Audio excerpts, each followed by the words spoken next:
Boy bo'lishni istasangiz, unda hayotingizdagi barcha muammo uchun boshqalarni ayblashni to'xtating.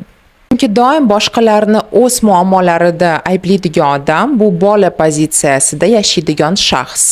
Bolalarda esa katta pullar bo'lmaydi.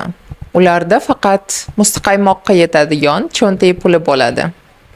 Moliyaviy o'sish esa mani hayotim, mani javobgarligim degan tushunchadan boshlanadi. Va keyingi safar birovni o'z muammolaringizda ayblamoqchi bo'lsangiz, o'zingizga quyidagi savollarni bering.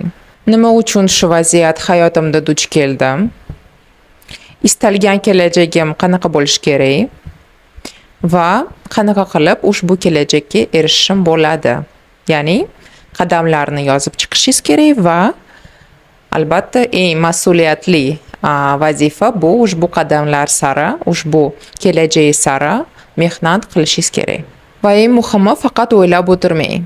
Chunki aqlli odamlar ko'p o'ylaydi. Lekin eng muhim qism bu hayotda, bu harakat. Chunki hayotimizni faqat harakat o'zgartiradi.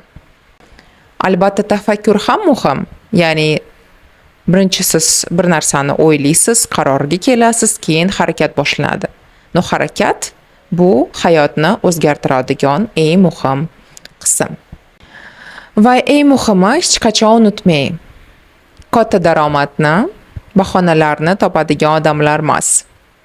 Balki barcha mas'uliyatni o'z bo'yniga ola oladigan odamlar yaratadi. Agar siz ham moliyaviy erkinlikka erishmoqchi bo'lsangiz, albatta mani profilimga obuna bo'ling.